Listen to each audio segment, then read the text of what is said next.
Gente, eu lembro exatamente porque nós fomos até o auditório e a gente tinha uma palestra para entender o que era o tal do programa Mini Empresa. Na minha cabeça eu ia ser empreendedora ou política, uma das duas coisas estava totalmente no meu destino, assim.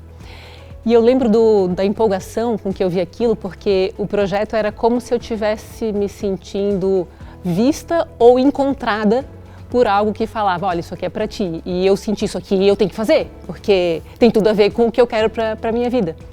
Parte do que eu senti ali era isso, como se, não finalmente, porque eu sou uma pessoa muito abençoada, mas que também eu estava numa jornada de encontrar as pessoas com quem eu vim no mundo para cumprir uma missão. Então foi muito massa, dali a gente saiu para escrever carta de intenção que a gente queria participar, para processo seletivo, e aí quando a gente finalmente foi escolhido a eleição de quem quer ser presidente, diretor, eu adorei aquilo, eu falei, não acredito, estou totalmente com 15 anos, começando uma jornada de muitas experiências marcantes, tem muitas histórias da Júnior comigo até hoje.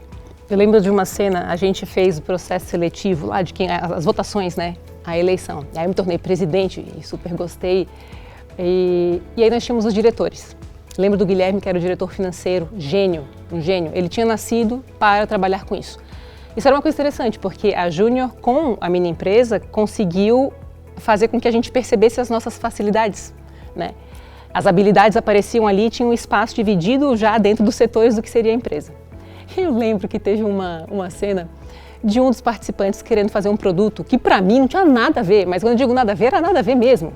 E eu, muito do impulso, muito assim, jamais essa ideia, pensei aquilo. E que era diretor também, diretor comercial, ele vinha de uma família empreendedora.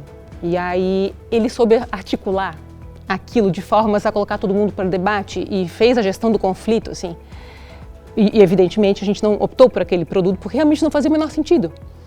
E eu lembro daquele insight, conviver com pessoas que vivem dentro desse ambiente faz com que a gente consiga aprender empiricamente, sabe? Tu estás dentro de um laboratório em que vinham os mestres que eram os voluntários, os amigos que vinham de famílias com aquela experiência.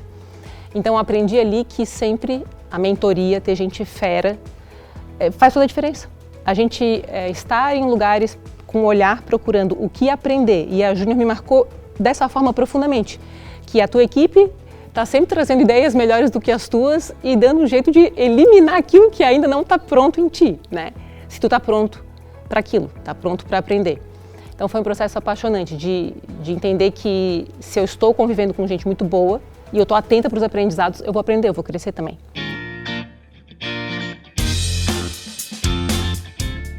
Tem uma coisa que eu acredito que o empreendedor precisa ter, que é um não julgamento sobre essa ingenuidade, que é muito importante. Porque parte do nosso sucesso está nisso, nessa inocência, né? Nessa coisa de, olha, vai ser simples fazer. Porque haverá momentos de percalços, mas aquele coração ou aquela facilidade em encontrar ideias é parte da gasolina do motor, né? O que promove essa ação. Lembro muito, continuo querendo várias coisas. Com o tempo a gente vai aprendendo a peneirar as ideias que são melhores, mas a onça quando precisa aparece de novo.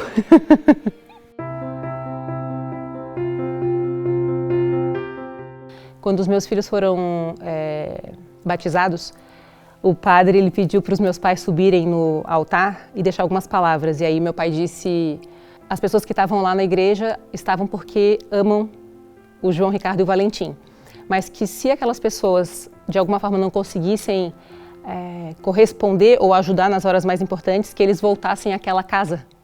E me emocionou demais, eu não esperava que meu pai fosse falar uma coisa assim, meu pai era fera, meu pai era impressionante, mas me tocou assim. E meu pai e minha mãe, eles foram me ensinando sobre enfrentamentos, sobre confissões, sobre humildade. Quando ele fala, olha, se qualquer coisa pegar, volta a essa casa para conversar com Deus, né? Ele não falou para conversar com Deus, mas era a casa dele ali, que reside em cada um de nós. Eu penso que a autoconfiança está diretamente relacionada com um senso de utilidade. Talvez se a gente assumir com leveza as coisas que são fáceis para a gente e entender que isso vem para caminhar na direção de uma necessidade do mundo, como uma lógica existencial mesmo, a gente vai ser capaz das próprias confissões, dos enfrentamentos e do crescimento que é necessário. Então, para o jovem, hoje eu diria assim, olha, Introspecção é muito importante, porque a gente precisa estar concentrado para poder ter pulso, né? Para poder ter arranque e preservar muito a nossa autenticidade. Minha mãe sempre dizia e diz que quem tem narigão e olheira é porque tem sucesso e porque tem poder. Minha mãe foi muito estratégica comigo e muito super. E a gente tem que ter confiança de assumir o que é o nosso narigão, o que é a nossa olheira, de ter leveza, tranquilidade e acolhimento com aquilo que é o nosso traço pessoal. Aprender com os demais, mas ser e continuar formatando aquilo que é da nossa própria natureza. Fazendo isso não vai dar errado, vai dar certo sempre. Não existe outra alternativa no mundo, isso é em qualquer outra idade. É o jovem, é o não tão jovem, mas a contribuição social é uma premissa, né? É uma responsabilidade que a gente cativa. E, na verdade, é o que nos faz sentir vivos. Nessas horas mais complicadas, a gente se contribui e faz alguma coisa assim, né? Sentir-se vivo. E quando eu fui voluntária, foi muito massa. Primeiro porque eu era nova ainda, não tinha entrado em sala, né? Então, assim, da júnior que eu tinha da minha empresa 15 anos, enquanto voluntária depois, 5, 6 anos depois, nem aqui dar aula, aqui nada, então eu tinha que me preparar, carregava muitas fantasias, muita inspiração e sabia que era uma forma de eu agradecer. Eu tenho essa consciência clara sobre a escola, sobre a universidade, sobre projetos sociais. Não é uma dívida que a gente carrega, né? É uma responsabilidade de multiplicar e de dar sequência, que para mim é uma virtude absurdamente destacada da Júnior. A capacidade de manter-se, né? De fazer escola durante a vida inteira. Não é uma coisa que a gente vive ali e a gente nunca mais se encontra. A gente ganha sentido na vida. Quando a gente sabe quem são aqueles que estarão nos nossos grandes ritos, vendo os filhos nascerem, né? Vendo a empresa abrir, às vezes dando certo, às vezes com seus desafios, mas vivendo ao lado. E para mim, ser voluntária e qualquer outra coisa que a Júnior me chamasse, eu estaria testemunhando, agradecendo, porque tem uma coisa e um valor na Júnior que é a reciprocidade. Onde houver isso, fica, porque ter troca é fundamental. E sentir-se visto. Não tem, às vezes, você fala assim, se alguém me achasse, se alguém me encontrasse, não tem aquele talento que é famoso em coisa de modelo, se eu estiver andando e alguém me ver e me encontrar, a Júnior faz isso com quem quer empreender, com quem quer vencer. Então, a gente se sente visto. Eu lembro, eu fiz a minha primeira formação em coaching, na época que isso era assim, uó, né? Fui lá para São Paulo e aí uma pessoa falou, a gente podia ter sociedade. E eu disse para ela, olha, tu até pode ser minha sócia, mas o nome da empresa vai ser Vanessa Tobias. E ela assim, como assim? Eu falei, não, isso é um fato, porque uma coisa que eu tive que aprender em casa e que eu recomendo, acolher, normalizar, compartilhar, falar sobre as nossas histórias, porque todos nós somos muito parecidos. E eu lembro assim que o fato de carregar o Tobias, né, meu nome é Vanessa Guimarães Tobias, depois que eu casei ainda veio mais 2 sobrenomes, né? Mas eu sei o que significa escolher o Tobias e eu sabia que eu seria capaz de fortalecer minha família. Nessa primeira grande jornada até os 40 anos, a minha cabeça era assim, eu preciso, qualquer que seja a peça que saiu do quebra-cabeças, colocar de volta. E essa é parte da ingenuidade, que é importante numa primeira grande etapa da vida, porque a gente vai enfrentando, falando, correndo atrás, porque tem algo muito bonito. E aí foi isso que, depois com a morte do Júnior, se concretizou ainda mais, porque eu sabia que o luto, que era uma coisa muito nova e fora de hora, pelo menos assim, meio normal, né? Que aquilo ia me acrescentar, que aquilo ia ter um propósito, que aquilo ia... Esses dias eu furei o pneu do carro na BR. E aí eu falei, não acredito, cara, eu quero ir pra casa, era domingo, né? Mas enfim, deu tudo certo, o guincho pegou o carro, aí me mandaram um táxi para me trazer para casa. E eu falei, eu não acredito, né? Mas vamos lá, Vanessa, vamos prestar atenção. De repente tem alguma coisa que tu tens que fazer. E eu comecei a conversar com o menino que estava no carro comigo. E aí, antes de me despedir dele, eu tive certeza que eu tinha que ter furado o pneu exatamente naquele lugar. Porque, olha, sinceramente, a conversa que a gente teve, eu sonho e eu acredito que tenha sido muito importante para ele, tanto quanto foi para mim. Que me fez perceber isso. Quando decidi Vanessa Tobias, depois da morte do Júnior, tudo que foi se compondo foi para eu ter isso, Essa coisa de, por que isso comigo? Não, é porque não seria comigo.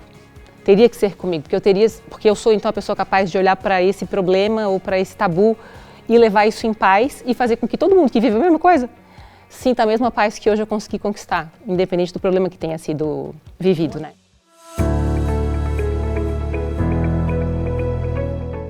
O Instituto era uma coisa assim, que veio com muita força, especialmente depois da morte do Júnior. A gente tinha um plano de fazer isso acontecer no 5º ano da empresa. E o Júnior morreu no 3º ano e meio da empresa. Eu falei, para já. É um fato que não adianta eu ficar postergando contribuição social. A educação para mim, pelo esporte e pela arte, porque o esporte para mim, eu fui atleta a vida inteira e vi no esporte um jeito de colocar minha raiva no lugar certo. E a arte, um jeito de sublimar, né? Pode ser cantando, pode ser dançando, pode ser pintando. Eu gostava mais da coisa da dança e da coisa do esporte. E as duas coisas me levaram em lugares importantes, emocionais, né? E aí eu pensei comigo, se um dia eu tiver que fazer alguma coisa, vai ser dentro da escola e vai ser com esporte e vai ser com a arte, porque é uma forma de deslocar o que não cabe dentro da sala de aula, em que a gente tem que estar pronto para aprender, né? Falar de geografia, falar de história, falar de física. Ali, o coração partido não consegue encontrar espaço, mas num esporte direcionado, num projeto em que tu estás aprendendo a ter metas, né? Numa arte em que tu estás aprendendo a sublimar ou a ver beleza naquilo que era a tua dor, é ninja, né? Então o Instituto começou em 2014, em março daquele ano, e a gente vem atendendo escolas desde então, muito inspirada pela Júnior, porque o modelo funciona, né? A forma como a gente interage com a direção, a forma como a gente conversa com as famílias, com os alunos, essa percepção de integração se deu muito inspirado pelo que eu vivi na Júnior, que mudou totalmente minha vida, não tem como não. Eu vou dizer autonomia. Eu comecei a trabalhar com 14 anos na rádio e aí eu lembro do meu pai nessa fase dizendo: tu tens que ter autonomia, tu tens que ser capaz dos teus próprios avanços, porque tu tens que ser capaz de levantar da mesa, né? Porque para a gente manter os nossos valores, para a gente manter os nossos princípios, é preciso ter autonomia. É preciso conquistar isso com clareza e lutar isso a partir da idade que for possível para nós. Quem tem a chance de encostar um projeto, que acredita na gente, que enxerga quem a gente é e que diz, conquista a autonomia, entenda como tu vai trazer o teu controle para a tua mão, para que os resultados dependam exclusivamente de ti. Tu eleva a gente a paz, a harmonia, a escolhas e a verdadeira transformação do mundo, que eu acredito que é o que a Júnior se propõe a fazer também.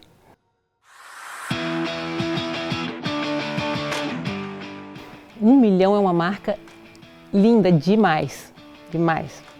E é o número que fica perguntando qual é o próximo, que vai ser assim, uau, né? E com a mesma qualidade, com a mesma força. Eu venho otimista sobre o futuro, porque o meu irmão ele dizia que quando a balança pesa muito de um lado, tudo que ela pode fazer é virar. Então, quaisquer experiências que a gente, enquanto cidadão, tenha compartilhado e vivido, a gente sabe que é hora do novo levante, né? Então, eu vejo que esse número só cresce, as pessoas só vão ser mais animadas para falar dessa autonomia, desse empreendedorismo, dessa reciprocidade e da amizade, que é outra palavra importante. Então, eu vejo a construção dessa grande família que a Júnior consegue ser, em mais famílias, em mais pessoas. O meu número é 27, né? Então, eu fico pensando, pô, 27 milhões já? Quem sabe? Pode ser uma meta ousada, mas conte comigo, né? A minha mãe fala, pense em grande e os teus feitos crescerão. Pense em pequeno e irás depressa ao chão. O querer é o poder arquipotente, é a decisão firmada em tua mente. Fraco é quem fraco se imagina. Olha ao alto, quem ao alto se destina. Então, quem sabe 27 milhões vai ser o próximo vídeo que eu vou estar gravando aqui.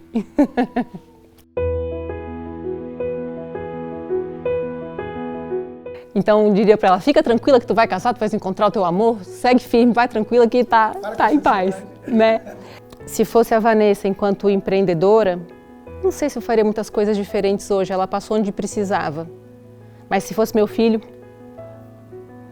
para ser conservador com os gastos, para conquistar a autonomia mesmo, assim, e saber falar como soube fazer aquele menino quando contrapôs uma ideia, porque ele tinha experiência, não deixar só a emoção te levar, não só o impulso, não só a onça, não só o instinto, mas se propor a escrever uma vida nova, assim. Mesmo que seja com 15 anos, saber que se tem escolha, ninguém é obrigado a nada, ninguém está fadado a nada. Realmente a nossa história depende das escolhas que a gente faz e a gente é livre em qualquer tempo para fazer isso. Você é o arquiteto do seu caminho e aceitar isso vem e carrega um pouquinho de dor. Porque é como se fosse, o Viktor Frankl, ele fala isso, que a dor na terapia é a da responsabilidade. E na hora que tu é livre, tu é obrigado a encarar as tuas escolhas, né? Sem ter mais nenhum tipo de bengala para culpar ou para dizer que foi o pai, a mãe, o primo ou o tio. Existe uma fase da vida em que isso faz sentido, eu entendo, sabe? Mas quanto antes a gente assumir a responsabilidade, antes a gente vai fazer mais por mais pessoas.